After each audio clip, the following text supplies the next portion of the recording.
ঈদের পর আম্মু বাসায় রান্না করলো সাদা পোলাও। তার সাথে ছিল টমেটো, পেঁয়াজ, মরিচ আর লেবু। আর মেইন আইটেম হিসেবে ছিল কাবাব। এটা কিন্তু চিকেন কাবাব, যেটার রেসিপি তোমরা আমার আম্মুর চ্যানেলে পেয়ে যাবা, হাড় হেসেল। এর লিঙ্ক আমি ডিসক্রিপশন বক্সে দিয়ে দিব। তার সাথে ছিল এরকম লাল লাল কষানো গরুর মাংস, আর তার সাথে ছিল এইরকম দিনাজপুরি আলুর দম। আলুর দমটা যে মারাত্মক হয়েছিল বলার মতন না। তো প্রথমেই পাতে নিয়ে নিলাম আলুর দম। দেখতেই পারতেছো আলুগুলো কি বড় বড় আর কি কষানো। এটা কিন্তু রুটি দিয়ে খেতেও খুবই মজা লাগবে। তারপরে দেখো, তোমাকে একটু দেখিয়ে দিই আলুটা কি বড় আর একদম সফট আলু। এরপরেই নিয়ে নিচ্ছি একদম গরম গরম কষানো গরুর মাংস।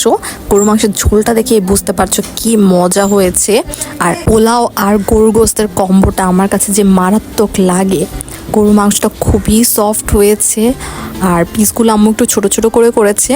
তার সাথে ছিল এই যে কাবাব, চিকেন কাবাব। পিসগুলো তো দেখতেই পারছো কি রকম হয়েছে, একদম কষা কষা ভাবে নরম নরম মাংস, একদম ঝোল ঝোল ছিল। ঝাল ঝাল করে আম্মু রান্না করেছে, একদম লাল লাল কাটামরিচ দিয়ে।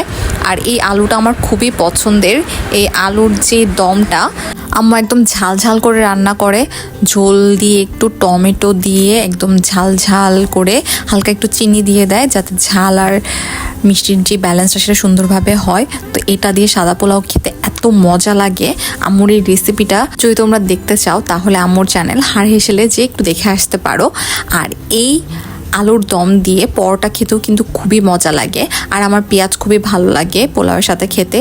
তো এই আলুর দম, পেঁয়াজ, একটুখানি লেবু দিয়ে পুরোটাকে মাখিয়ে একদম মুখে পুরে নিলাম, সেই একদম অমৃত। এরপরেই আম্মুর কাবাবটা ট্রাই করলাম। কাবাবটাও বেশ মজা হয়েছে, ধনিয়ার পাতা দিয়ে খুব সুন্দরভাবে কাবাবটা করেছে। আর কাবাবটা দেখতেই পারছো দারুণ হয়েছিল কাবাবটাও খেতে। পোলাওয়ের সাথে খেতে যে কি মজা লাগছে।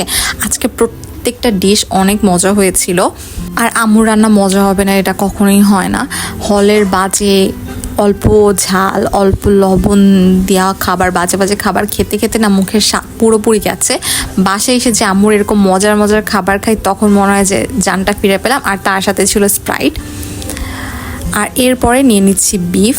একদম বিফটা তো বলেই দিয়েছি যে ঝাল ঝাল। দেখো ঝোলটা কীরকম হয়েছে, একদম মাখিয়ে, ঝোলটা দিয়ে মাংস দিয়ে মাখিয়ে একদম আর কোনো কথা না, মুখে পড়ে নেওয়ার মতন অসাধারণ হয়েছে। সাদা পোলাও